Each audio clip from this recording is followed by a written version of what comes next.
Hi everyone, I wanted to show you my drip irrigation system here in my home garden. It starts off here. This is my home outside home water faucet, and I installed a splitter. I wanted the splitter because I want it to still be able to get water from a regular hose. So that's the green one. And then the other spigot has the drip irrigation system. The water is always turned on. This hose here is turned off, and then the drip irrigation system is turned on. The way it dispenses water is it has this timer here, and it automatically turns on every day, Monday through Sunday at 5:30 a.m. for 30 minutes. So it does that every day. And so that's why I always leave this spigot on, and then the water is on. And then when I want water from the regular hose, I just flip the switch and get water.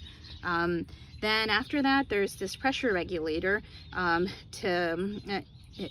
don't know if you really need it, but I didn't want the risk of my little hoses, my drips, the drip emitters popping off. So I went ahead and got one. And then I got this little clip here to secure the hose because when it was really hot, the hose was expanding and it was popping off. That happened twice. So I got this to secure it, and I haven't had any issues. I think it was also popping off because I had too much slack. So I solved that by cutting the hose down a little bit and then securing it with some garden staples. So I'm going to show you how I have it set up and then how it works by doing this water now. So if you do water now, it'll run water for the next 10 minutes. And then I will show you how it waters my garden. So here from the timer, the pressure regulator is the regular hose, and this is what they call the distribution hose.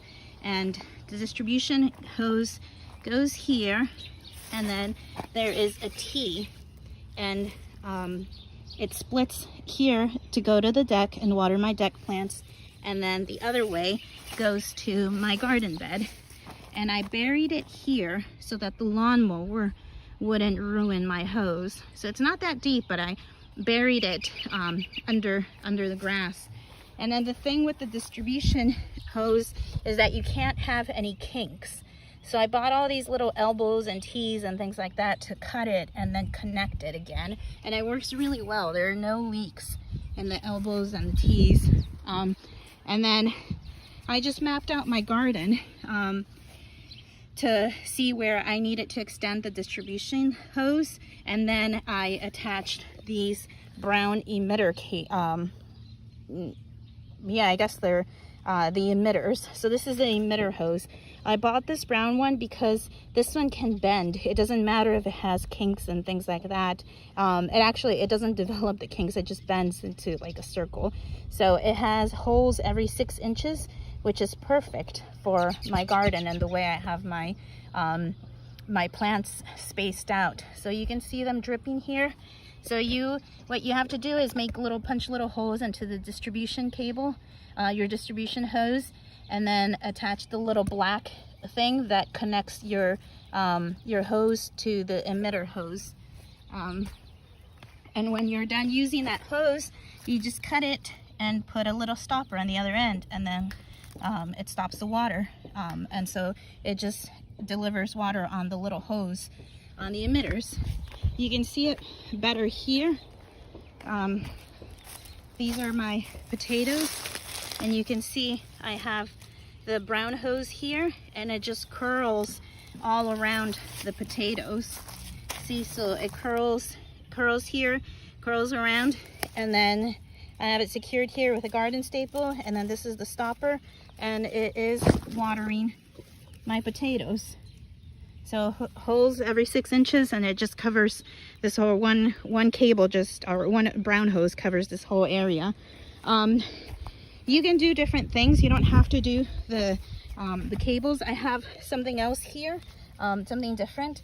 Still, you have to punch a hole on your distribution hose, and then you you know, you put the little black connector, and I have a sprinkler hose instead.